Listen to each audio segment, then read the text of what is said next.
Romanos capítulo 3, verso 9, que se conclui, é uma pergunta. Temos nós qualquer vantagem, dizendo com relação aos judeus? Não, de forma nenhuma, pois já temos demonstrados que todos, tanto judeus como gregos, estão debaixo do pecado. Como está escrito, agora preste muita atenção no que Paulo vai falar. Não há um justo, nenhum sequer. Não há quem entenda, não há quem busque a Deus. Todos se extraviaram e a uma se fizeram inúteis. Não há quem faça o bem. Não há nenhum sequer. A garganta deles é sepulcro aberto, com a língua urdem engano. Veneno de víbora está nos seus lábios. A boca eles a têm cheia de maldição e amargura. Seus pés velozes para derramar sangue. Nos seus caminhos a destruição e miséria. Desconhecem o caminho da verdade. Desconhecem o caminho da paz. Não há temor de Deus diante dos seus olhos. O que Paulo tem em mente quando ele cita e expressa todas essas verdades? Ele está mostrando que aquilo que a raça humana se tornou. Ele está mostrando que todos ficaram encerrados debaixo do pecado. E todos foram destruídos. E não há no homem vontade de buscar a Deus, entendimento para buscar a Deus. Não há vontade no homem de querer agradar a Deus. Todos se extraviaram e juntos se tornaram inúteis. Ele diz, nos seus caminhos há destruição e miséria. Então Paulo está mostrando o que a raça humana se tornou depois de Gênesis 3. Se tornou uma raça de homens estragados, pervertidos, que não buscam a Deus, que não têm entendimento, que estão corrompidos, destruídos, depravados, e são inimigos e contrários a Deus. Você já entendeu isso aí no teu coração, no teu espírito, que todo ser humano é estragado? Todo ser humano nasce corrompido, pervertido, que dentro do coração do homem não há quem entenda. Olha o que Paulo diz. Não há quem entenda, não há quem busque a Deus. Paulo está dizendo que no homem natural não existe nenhuma vontade de buscar a Deus. E não há quem entenda, eles estão tão obscurecidos no entendimento que eles não conseguem conhecer a Deus. E Paulo diz que todos se extraviaram, todos, não tem um sequer que não se extraviou. E juntos eles se tornaram o que para Deus? Se tornaram inúteis. Inúteis. Você poderia perguntar, pastor, quer dizer que todo ser humano é inútil com relação a Deus? Estão extraviados, Eles não têm disposição de buscar a Deus, não. Essa natureza humana caída não tem disposição de buscar a Deus. Nos seus caminhos há destruição e miséria, exatamente isso. Nos seus caminhos há destruição e miséria. Então, enquanto eu não entender essa situação da raça humana, essa condição da raça humana, eu tenho dificuldade de entender que o homem não é salvo por obras, ele é salvo pela graça de Deus. Eu tenho dificuldade de entender que para o homem é incapaz salvar-se a si mesmo. Ele não tem condições de produzir nada que lhe dê condições de salvação. Então vamos trabalhar um pouquinho na palavra de Deus. Eu vou repetir muitas coisas que eu falo sempre aqui. Vamos lá para Gênesis capítulo de número 3. Vamos discorrendo até chegar nesse ponto onde Paulo está explicando aqui em Romanos capítulo 3. Então aqui no Gênesis capítulo 3 é a queda do homem. Mas vamos ler Gênesis 2, 16 e 17, que foi o mandamento, o único mandamento que Deus deu para o homem. 16. E o Senhor Deus lhe deu esta ordem: de toda árvore do jardim comerás livremente, mas da árvore do conhecimento do bem e do mal não comerás, porque no dia em que dela comerdes, certamente morrerás. Olha, certamente morrerás.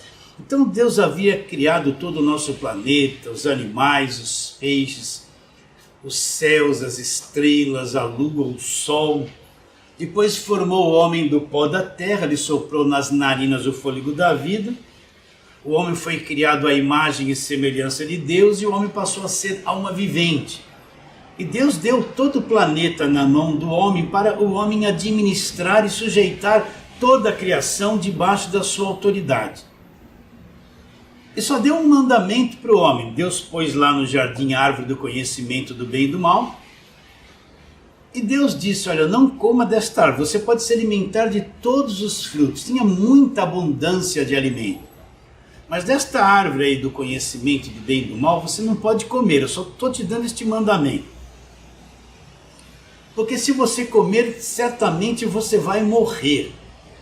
Então, o homem até então tinha o livre-arbítrio de comer o que queria, menos de comer da árvore do conhecimento do bem e do mal.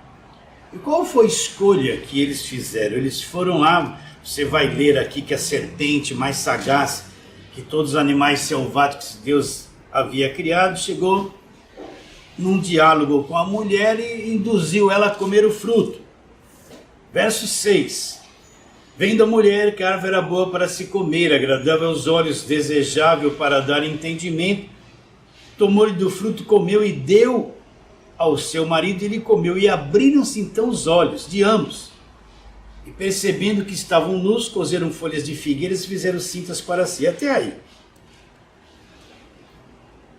Você vê que a mulher caiu na conversa da serpente. Se você for lá em Coríntios, Paulo fala assim como a mulher foi enganada pela serpente com a sua astúcia. Então Paulo deixa claro que a mulher foi enganada com a astúcia da serpente. Não é isso que vamos falar agora. Mas eles comeram do fruto e uma coisa aconteceu com eles. Deus havia dito que eles morreriam e eles morreram. Nem sempre a morte na Bíblia é fim de existência. Então eles comeram do fruto e eles morreram. Mas continuaram vivos. O que aconteceu com eles? O que morreu neles foi o espírito, o homem, aquela imagem e semelhança de Deus.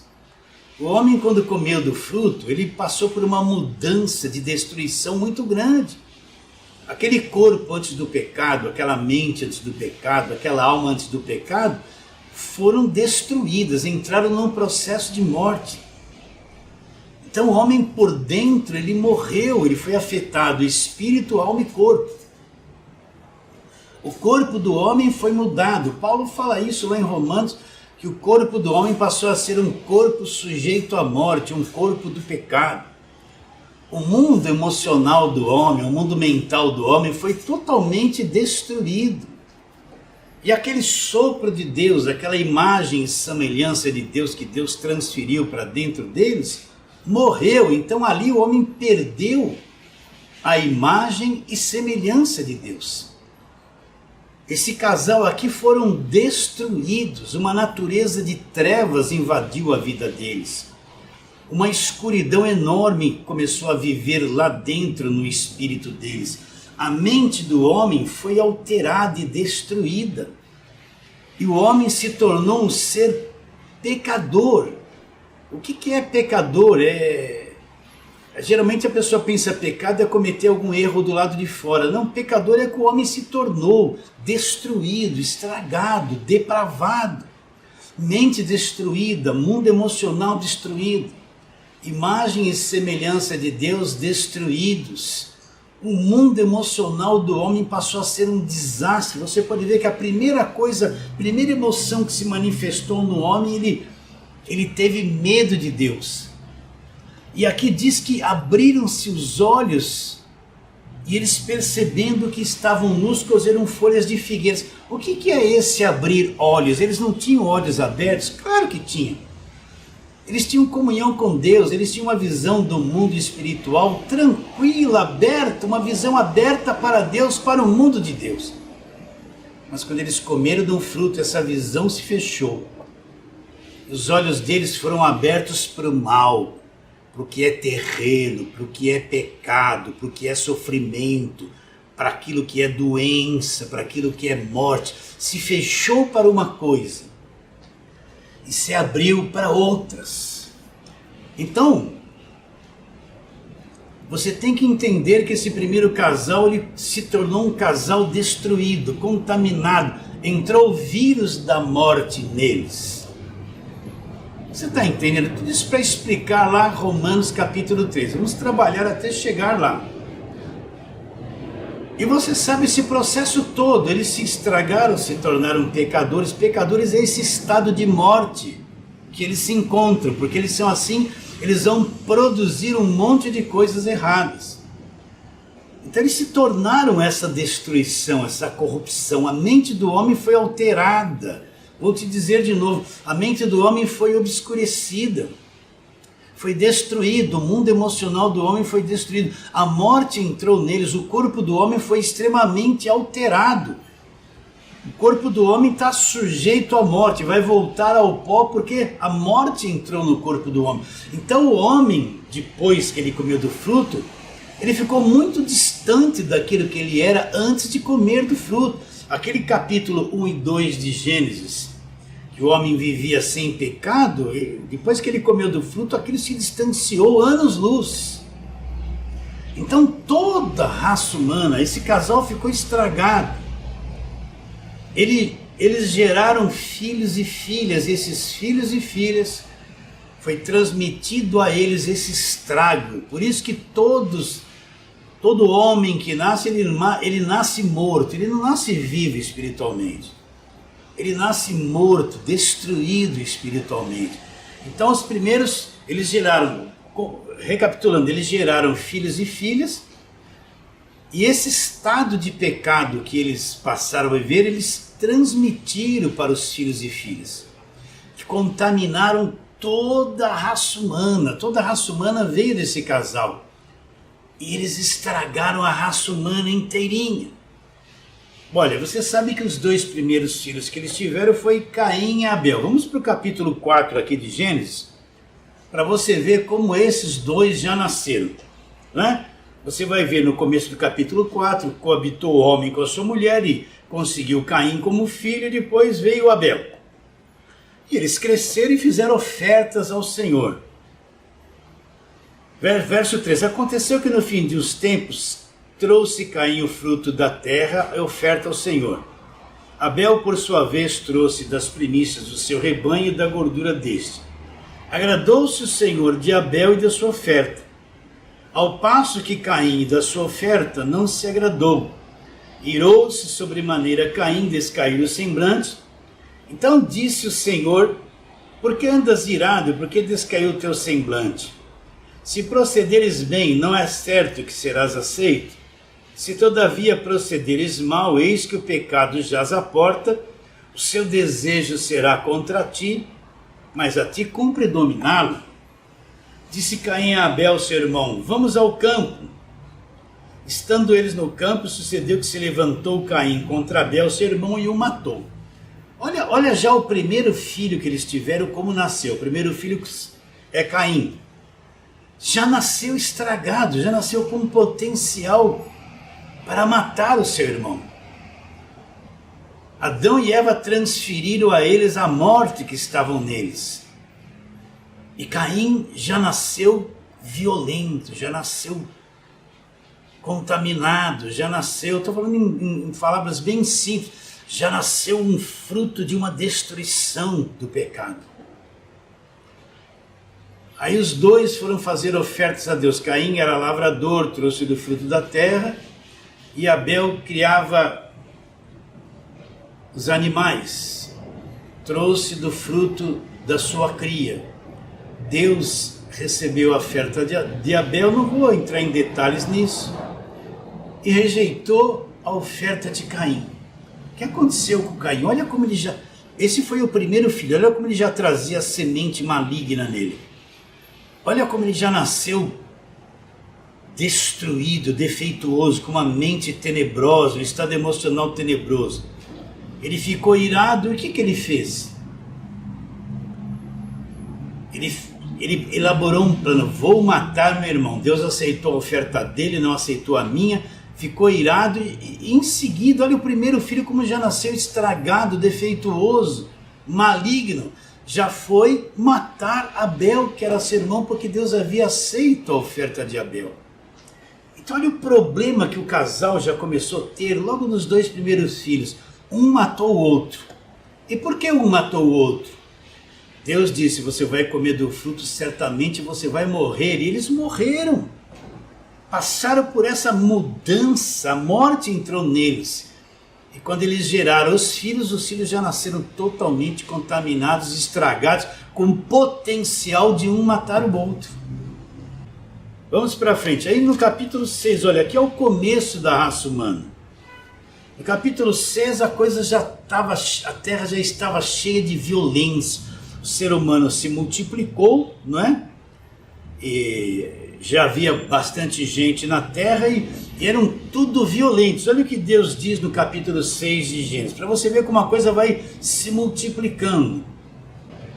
Então disse o Senhor, Gênesis 6, 3, o meu espírito não agirá para sempre no homem, porque este é carnal, seus dias serão 120 anos. Então você vai ver que antes disso os homens viviam 700, 800, 500, 600 anos. Então aqui, porque a corrupção já está tão grande no ser humano, que Deus vai diminuir a vida do ser humano. Diz que o ser humano se tornou carnal e os seus dias serão 120 anos. Agora ele diz o que acontece com esse ser humano. Verso 5. Viu o Senhor a maldade do homem, se havia multiplicado, e que era continuamente mal todo o desígnio do seu coração. Então aqui em Gênesis 6, Deus olha que a maldade do homem havia se multiplicado, a terra estava cheia de violência, e que acontecia uma coisa dentro do homem, e era continuamente mal o desígnio do seu coração. O que é o desígnio? As coisas que se passavam dentro deles, as coisas que levavam eles a ter esses comportamentos, isso vinha tudo de dentro. Primeiro o casal pecou, gerou filhos e filhas, gerou a raça humana, e todos nascem mortos, estragados, deteriorados, tudo corrompidos. Você entende isso? Então aqui Deus fala que o desígnio do coração, aquilo que vem de dentro do homem, é uma coisa continuamente má, continuamente maligna. Você já tem essa compreensão, já tem essa visão do ser humano, já entende que todo ser humano nasce assim? E vamos um pouquinho para frente no capítulo 6. Olha o verso 11 do capítulo 6. A terra estava corrompida à vista de Deus e cheia de violência. Viu Deus a terra que estava corrompida, porque todo ser vivente havia corrompido seu caminho. Então disse o Senhor a Noé, ele vai chamar Noé agora para dar o ministério a Noé, de construir a arca. Resolvi dar cabo de toda a carne, porque a terra está cheia de violência dos homens, eis que farei perecer juntamente com a terra. Então, no capítulo 6, logo no início, quando a raça humana começa a crescer, Deus olha que todo ser vivente, essa coisa chamada pecado, não só atingiu o primeiro casal e a raça humana, como também atingiu os animais. Todo ser vivente foi afetado por esse vírus, né? Por esse Covid daquela época. Você está entendendo? Então, aqui Deus vê que todo ser vivente havia corrompido o seu caminho. E a terra estava cheia de violência. Então olha a corrupção, a coisa como cresceu. O estrago que o primeiro casal trouxe para si, como passou para todos os seus descendentes. Em Gênesis 6, a terra está num estágio de tanta violência, de tanta agressão, de tanta corrupção. E Deus resolve dar um cabo de toda a carne. Deus vai mandar o dilúvio, você conhece isso bem. Vai salvar uma família, que é a família do Noé, e vai liquidar com todo ser vivente daquela época.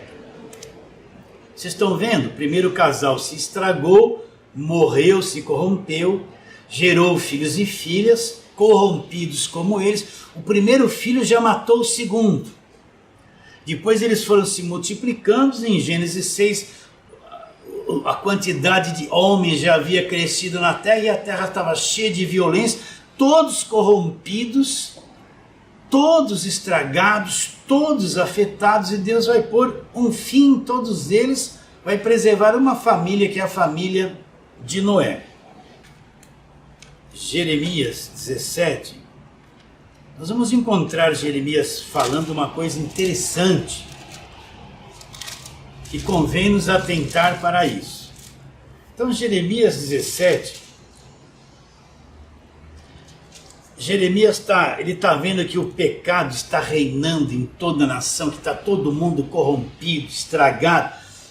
O povo não obedece a Deus, o povo é contra Deus, está fazendo tudo errado, não consegue compreender, ou melhor, obedecer à vontade de Deus. E nesse capítulo 17 ele está dizendo que esse estado que o homem se encontra é um estado de destruição, né? E até que ele chega no verso 9 do capítulo 17 de Jeremias, ele fala assim, ele mostra o estado interior do homem, a violência, o que acontece dentro do homem. Ele diz, enganoso é o coração, mais do que todas as coisas, e desesperadamente corrupto, quem o conhecerá? Então esse capítulo 17, o povo está fazendo tudo errado, não obedece a Deus, não obedece à lei de Moisés, está fazendo tudo errado. E aí Jeremias percebe isso e ele fala assim, por que eles estão fazendo tudo isso errado? Porque é aquilo que eles são, aquilo que está dentro do coração deles, é aquilo que o pecado trouxe, a destruição para dentro de cada um deles. Por isso que eles estão fazendo tudo errado e não obedecem a Deus. E aí Isaías diz, enganoso, esse estado interior do homem é enganoso. Enganoso é o coração, mais do que todas as coisas. E olha como ele mostra o estado do homem. E desesperadamente corrupto. Nossa, pastor, isso é agressivo. Quer dizer que as pessoas, elas nascem assim. Esse coração que fala é esse estado interior da alma do homem, das emoções, dos pensamentos do homem, é exatamente isso.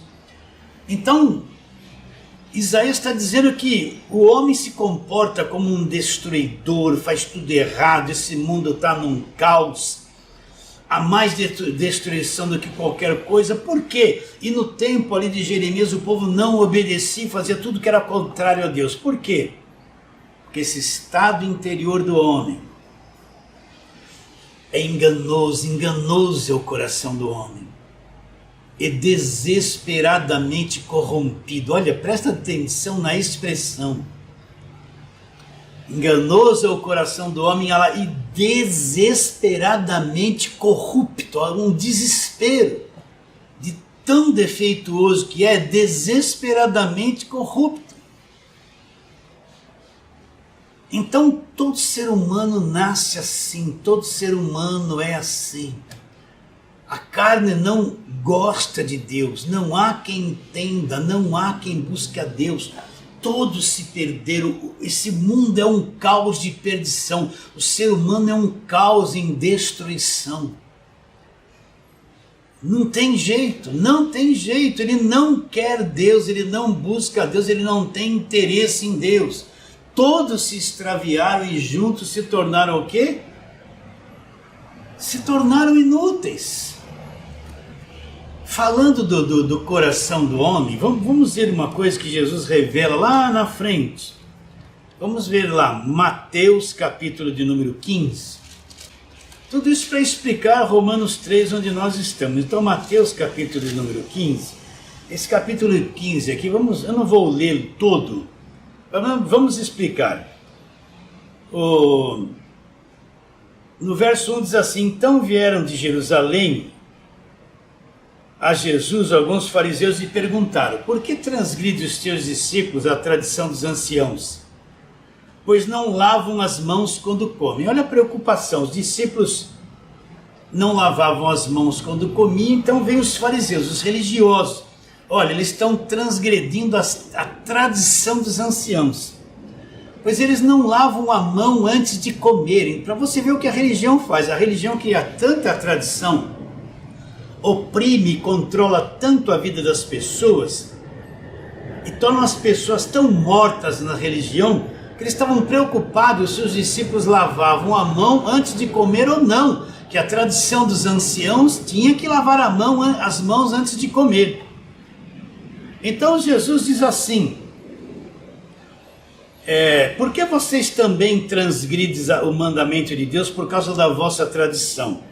Porque Deus ordenou que o filho tem que honrar pai e mãe, e quem maldisser pai e mãe será punido de morte. Mas o que eles fizeram? O que a tradição deles fez a respeito disso, anulando a palavra de Deus? Aí Jesus diz: vocês dizem assim, se alguém disser ao seu pai ou à mãe, é uma oferta ao Senhor, aquilo que poderias aproveitar de mim, esse jamais honrará seu pai ou mãe, e assim vocês invalidaram a palavra de Deus por causa das vossas transgressões. Então o que na lei dizia? Que todo filho tinha que honrar pai e mãe, e quem desonrasse o pai e mãe era punido de morte. Mas aí a religião criou uma coisa para facilitar. Se esse filho chegasse assim para os pais e para a mãe: olha, pai e mãe, aquilo que vocês poderiam aproveitar de mim, eu vou consagrar a Deus, então eu vou ficar desobrigado de honrar vocês, para mim honrar a Deus com aquilo que vocês poderiam aproveitar de mim. Isso era a tradição. Aí Jesus Cristo disse: olha, essa tradição que vocês implantaram na religião de vocês desobriga o filho a honrar pai e mãe. Então vocês invalidaram a palavra de Deus por causa da vossa tradição. E depois Jesus Cristo diz: olha, vocês são tudo hipócritas, vocês são tudo religiosos externamente. E disse assim: hipócritas, profetizou Isaías a vosso respeito, esse povo honra-me com os lábios, mas o seu coração está longe de mim. Em vão me adoram, ensinando doutrinas e preceitos de homem. O que Jesus diz deles?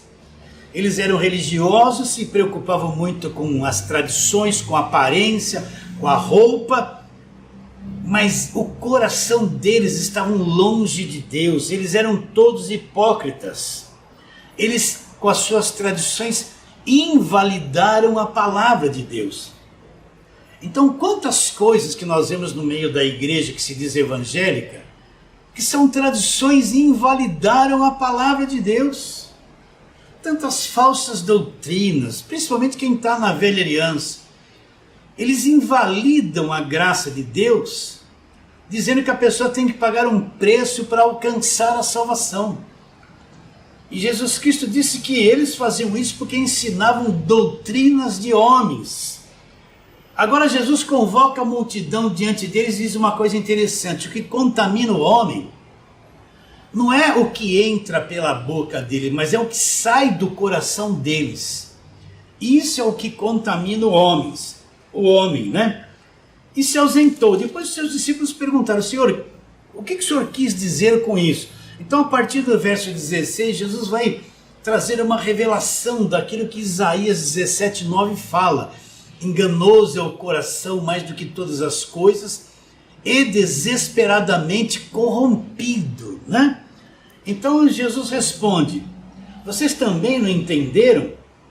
Não compreende que tudo que entra pela boca desce para o ventre e é lançado em lugar escuro? Mas o que sai da boca vem do coração. Isso é o que contamina o homem. O que Jesus havia dito antes? Que o que contaminava o homem não era uma questão de comer com as mãos sem lavar. O que contaminava o homem era aquilo que o homem já tinha dentro dele e vinha de dentro para fora. Aí ele diz: mas o que sai da boca vem do coração. Isso que contamina o homem. Agora ele vai mostrar o estado interior do ser humano, que não ama a Deus, que não entende, que não busca a Deus.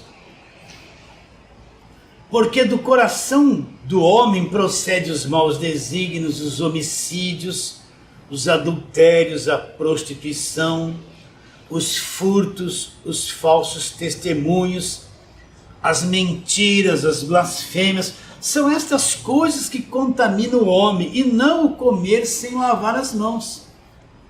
Então, a tradição dos anciãos se preocupava com a religião externa. Mas Jesus Cristo diz que o que contaminava o homem não é que vinha de fora para dentro. É o que saía do coração dos homens, de dentro para fora. Você está entendendo que todo ser humano é corrompido, é pervertido, não há quem entenda, não há quem busque a Deus. Porque do coração procedem, vou ler de novo, os maus desígnios, adultério, prostituição, furtos, falsos testemunhos, as mentiras. É isso que contamina o homem, a contaminação está dentro.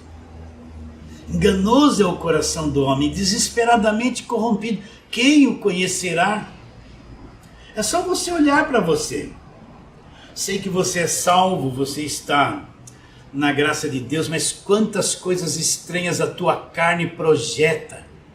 Quantos pensamentos ruins, sentimentos estranhos, vontade de adulterar. Quanta coisa estranha ainda vem da tua carne. Ali está o coração enganoso.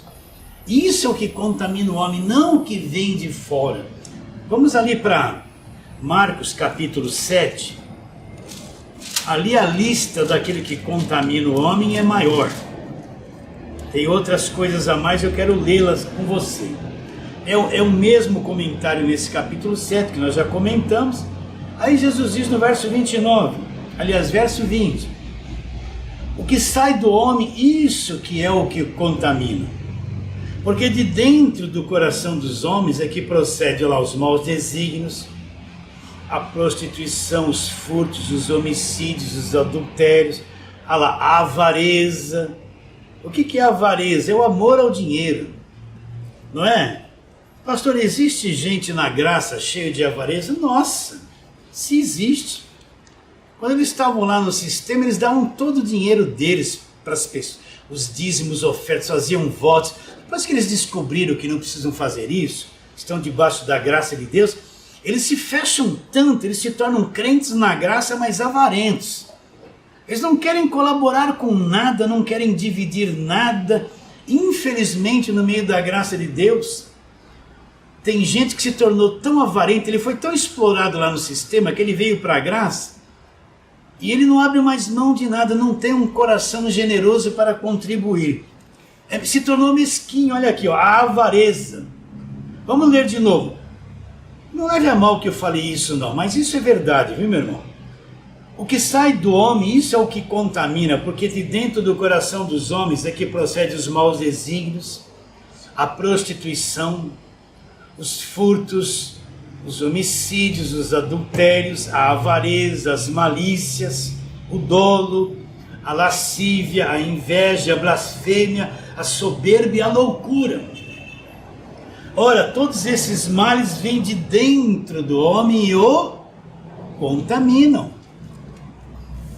E o contaminam. Então, isso é a natureza humana, isso é que Adão se tornou lá no começo e transmitiu todas estas coisas para cada um de nós.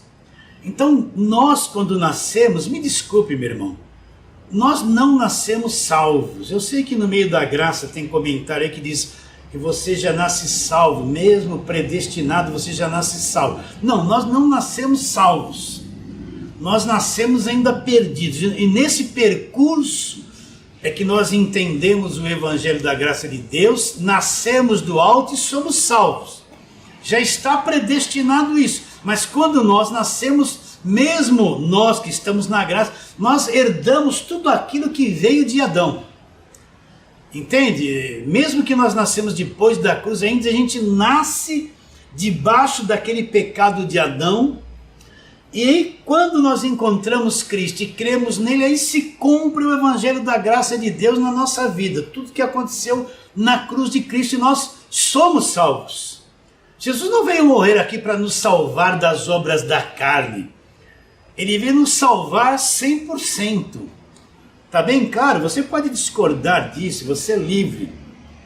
Mas dizer que nós já nascemos salvos, que nascemos depois da cruz, eu tenho o direito, de acordo com a palavra de Deus, de discordar totalmente disso. Então, todos nós nascemos assim. Vamos lá, Romanos 5,12, vamos lá. Aí, quando nós cremos em Jesus Cristo, nós nascemos do alto, nascemos de novo, nascemos do Espírito. Aí se cumpre o nosso chamado verdadeiramente. Então, Romanos capítulo 5, verso 12, é o que Paulo fala, ó. Portanto, assim como por um só homem entrou o pecado no mundo, e pelo pecado entrou uma segunda coisa chamada morte, assim também a morte passou a todos os homens, porque todos pecaram. Então o que Paulo está dizendo? Que Adão, quando pecou, pelo ato de Adão, pelo pecado de Adão, entrou duas coisas no mundo. Entrou o pecado no mundo e deteriorou todo o nosso sistema, deteriorou toda a raça humana. E o pecado trouxe uma outra coisa chamada morte. Por isso que todos morrem. E todos vamos morrer. Então, se a morte e o pecado entraram no mundo, é porque eles já existiam fora do nosso sistema. E quando eles passaram a existir? Na queda do diabo, naquele querubim que se tornou o diabo e Satanás. Isso já existia fora do nosso sistema. Quando o homem pecou, abriu a porta para isso. E o pecado e a morte entraram no mundo e deterioraram toda a raça humana. Então esse nosso planeta, a raça humana é uma raça deteriorada, estragada, perdida, corrompida. E quando você nasceu e você não entendia o Evangelho e não cria, você também era morto.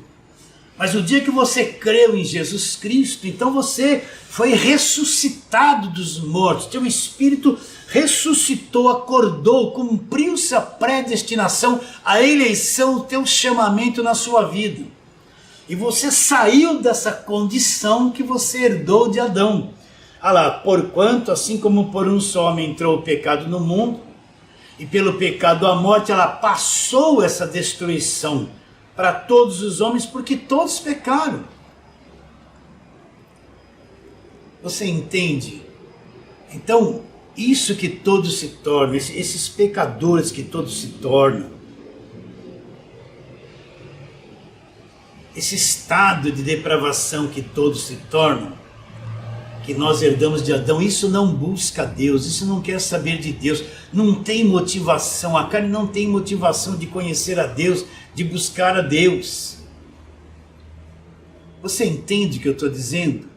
Não há motivação, a carne é uma coisa morta, ela é oposta a Deus, contrária a Deus e nunca vai procurar e obedecer a Deus. Nunca vai fazer coisas, não tem esse negócio, não, eu vou me decidir por Deus, eu vou escolher se sigo a Deus ou não. Isso é uma fala religiosa que não tem nada a ver. É uma fala religiosa que não tem nada a ver. O homem está morto, nunca vai buscar a Deus. Não quer saber de Deus, ele é longe de Deus. Ele quer viver preso nos delitos e pecados. Você entende isso? Vamos ali para Efésios, naquele capítulo da graça de Deus. Então, Efésios, capítulo de número 2. Isso aqui Paulo já está escrevendo depois da cruz. Quando Paulo está escrevendo isso aqui, os efésios já tinham encontrado Jesus, já tinham sido salvos. Entende? Então, Efésios 2, olha lá, ele vos deu vida. Quando é que ele nos deu vida? Estando vós mortos nos vossos delitos e pecados. Então, todos estávamos mortos nos delitos e pecados, mas Cristo nos deu vida. A igreja de Efésios, ela veio existir depois da cruz. Todos eles estavam mortos nos delitos e pecados. E isso serve para nós. Mas o que aconteceu? Cristo nos deu vida. Em qual condições nós estávamos? Mortos nos delitos e pecados. Mortos em tudo aquilo que herdamos de Adão. Olha lá, verso 4. Mas Deus, sendo rico em misericórdia, por causa do grande amor com que nos amou. Olha lá. Estando nós mortos nos delitos e nos pecados, nos deu vida juntamente com Cristo. Então, quando eu creio em Cristo, de todo o meu coração, eu sou tirado da morte, eu sou ressuscitado, um novo espírito me é dado, eu acordo, eu passo a crer em Jesus Cristo, eu já saí da morte para a vida. Agora não foi porque eu me esforcei, porque eu quis, é a graça de Deus que veio sobre a minha vida e me despertou e me acordou, e fomos chamados e nascemos do alto, nascemos de novo, somos uma nova criação, fomos ressuscitados dos mortos pelo poder de Deus. Acordamos, descobrimos que Jesus é real, que Ele existe, que Ele é verdadeiro. Será que você entende o que eu estou dizendo? Estando nós mortos nos delitos e pecados, nos deu vida. Nos deu vida. Surge aí o Filho de Deus. Surge aí o Filho de Deus. Olha lá que João diz. Isso aqui está antes da cruz, mas só vai acontecer depois da cruz. João capítulo 1. Isso aqui é verdadeiro. Não adianta pegar meio verso para explicar as coisas. João capítulo de número 1, nós vamos ver uma coisa interessante. Olha lá, verso 11, veio para o que era seu. Quem eram os seus eram os judeus não receberam, e os seus não receberam. Mas a todos quantos o receberam, olha lá, deu-lhes o poder de serem feitos filhos de Deus. Olha, isso aqui precisa ser observado. Mas a todos quantos o receberam, deu-lhes o poder de serem feitos os filhos de Deus, a saber, aqueles que creem no seu nome, os quais não nasceram do sangue, não nasceram da vontade da carne, nem da vontade do homem, mas nasceram de Deus. Esses são os nascidos de Deus.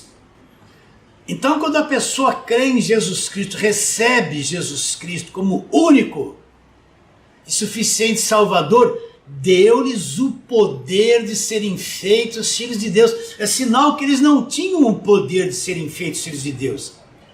Quando a pessoa crê em Jesus Cristo de todo o coração e o recebe como único e suficiente Salvador, não é através de apelo, é quando a palavra da verdade chega, a pessoa crê, essa fé que brotou dentro dela é um dom de Deus, a pessoa entendeu, acordou, acreditou. Deu-lhes o poder de serem feitos filhos de Deus. Olha lá, os quais não nasceram do sangue nem da vontade da carne. Foi o primeiro nosso primeiro nascimento. Mas esses são aqueles que são nascidos de Deus.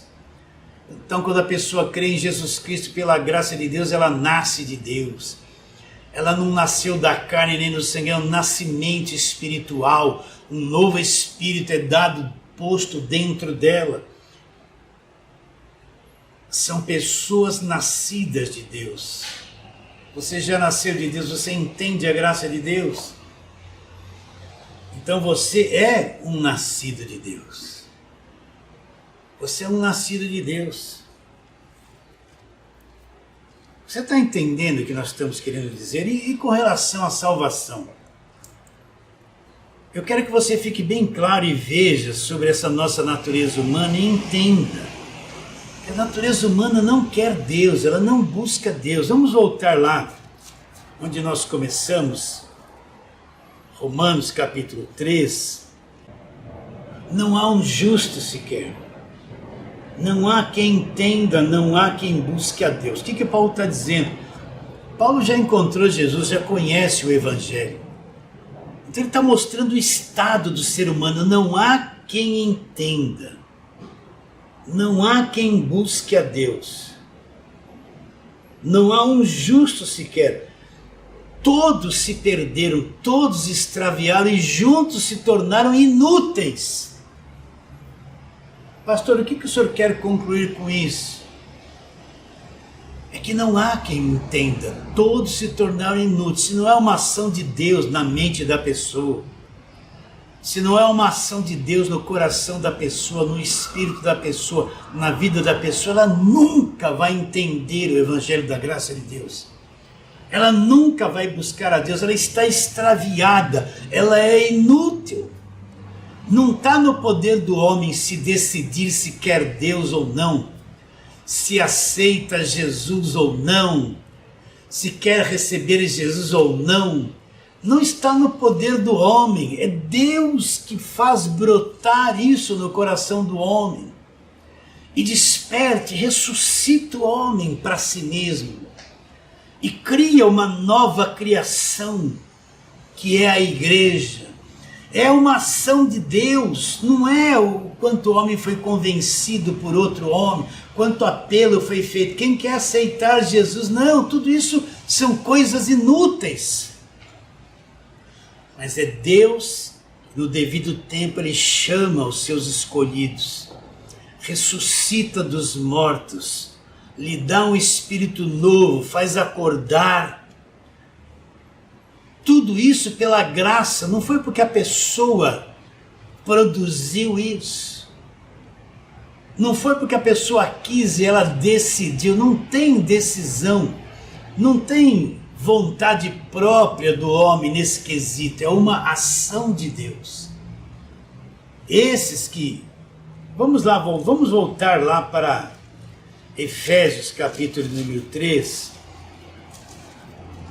Efésios capítulo de número 3, ou melhor, capítulo de número 1, vamos ler verso 3. Bendito Deus e Pai de nosso Senhor Jesus Cristo, que nos abençoou com toda a sorte de bênçãos espirituais nas regiões celestiais. Ela nos abençoou onde? Em Cristo. Então, isso aqui são bênçãos espirituais nas regiões celestiais. Isso aqui não são bênçãos da terra, coisas materiais, são bênçãos espirituais. Uma delas, a salvação pela graça. Outra delas, justificados pela fé.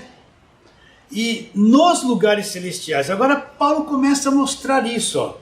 Assim como nos escolheu nele antes da fundação do mundo, para sermos santos e irrepreensíveis perante ele em amor, ela nos predestinou para ele para adoção de filhos. Ué, se nós somos predestinados para adoção de filhos, nós não éramos filhos. Um filho adotivo não era um filho legítimo, ele foi adotado. Se nós somos predestinados para sermos filhos, é porque não éramos filhos. Para sermos adotados como filhos, é porque não éramos filhos. Precisamos nascer do alto, nascer de novo. Então, antes da fundação do mundo, Deus já estabeleceu, já nos predestinou, nos escolheu para sermos adotados como filhos. E no decorrer do tempo, quando se cumpre o tempo de Deus, esses que Ele escolheu e predestinou, Ele vai acordá-los, despertá-los do sono, vai ressuscitá-los dentre os mortos. E esses vão encontrar a Deus, porque se não houver essa ação de Deus na vida desses mortos, eles nunca ressuscitarão. Se não tiver uma ação de Deus na vida de uma pessoa para ela crer, ela nunca vai crer. Ela nunca vai entender, ela está afundada num campo de destruição, num campo de corrupção, e ela ama tudo isso, ela não quer saber de Deus, não quer saber de Deus. Você entende essa linguagem? Então, pastor, a natureza humana não quer saber de Deus, não, ela é contrária a Deus. Ela é inimiga de Deus, os pensamentos delas é inimizade contra Deus. Ela está corrompida. Se Deus não agir na vida de uma pessoa, essa pessoa nunca vai crer em Jesus Cristo. Por isso, é Deus que faz a obra, né? Lá em João capítulo 6, tinha uma pessoa interessada em fazer a obra de Deus, né? Lá em João capítulo 6, Dirigiram-se, pois, a ele, perguntando: que faremos para realizar as obras de Deus? Respondeu-lhe Jesus: a obra de Deus é essa, que vocês acreditem naquele que por ele foi enviado. Está aqui o pessoal da lei. Na lei tudo é por obras. Então vem esse grupo de pessoas achando que podem fazer a obra de Deus. Então elas dizem: olha, o que nós devemos fazer para realizar as obras de Deus? Elas esperavam que Jesus falasse assim: olha, guarda a lei, faça isso, faça aquilo, e vocês estão fazendo a obra de Deus. O que Jesus respondeu para esses que achavam que podiam fazer a obra de Deus? Foi uma resposta frustrante. Sabe qual é a obra de Deus? É que vocês acreditem naquele que por ele foi enviado. A obra de Deus não é esse monte de coisas que vocês querem fazer. Hoje em dia você vê uma igreja organizada, ela diz que faz a obra de Deus. Ela tem tanto ritual, ela aprisiona tantas pessoas, ela cobra tantas pessoas, põe tanto jugo nas pessoas e pensa que isso é obra de Deus. Um obreiro pensa que está de pé ali num canto da igreja, está fazendo obra de Deus. Ele está fazendo a obra de uma organização. Evangelização, vamos evangelizar. Chega lá para dar rosa orada, isso é evangelizar? Dar fitinha ungida, isso é evangelizar? Vamos orar pelos enfermos. Chega lá, não fala nada do evangelho para o enfermo. Passa um óleo na cabeça do enfermo e sai, em nome de Jesus, sai. Isso é evangelizar? A pessoa fica sem nenhum entendimento do que é evangelho, do que é Jesus Cristo e de quem é Jesus Cristo. A obra de Deus só Deus faz. E a obra de Deus é crer em Jesus Cristo. Quem é que nos leva a crer em Jesus Cristo? Vamos ler alguma coisa aqui? Nesse mesmo capítulo, Jesus está explicando isso que eu estou te explicando. No verso 44, João 6,44. Ninguém pode vir a mim se o Pai que me enviou não o trouxer, e eu ressuscitarei no último dia. Então ninguém pode vir e crer em Jesus Cristo se por Deus não lhe for concedido. Olha lá, vamos nesse mesmo capítulo, no verso 65. E prosseguiu: por causa disto é que vos tenho dito, ninguém pode vir a mim se pelo Pai não lhe for concedido. Então ninguém pode vir a Jesus Cristo se por Deus não for concedido, se não for um chamado, um predestinado, um escolhido antes da fundação do mundo. Então a carne não crê em Jesus Cristo. Não há um justo sequer, não há quem entenda, não há quem busque a Deus. Todos se extraviaram e a uma se fizerem nulos. Se não for um chamado de Deus, ninguém vai crer em Jesus Cristo como tem que se crer. Vou ler o verso 65 depois.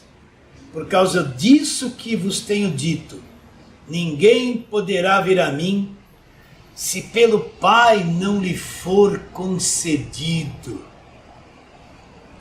Então, esse estado de queda, de destruição da raça humana, não busca a Deus, não entende a Deus, está extraviado e é uma coisa inútil. Se Deus não fizer a obra no coração do homem, não conceder que ele venha a crer, ele jamais acreditará. Por isso, lança a palavra, o resultado é com Deus. Eu me despeço de todos vocês declarando isso. A tua vida vale mais que o mundo inteiro.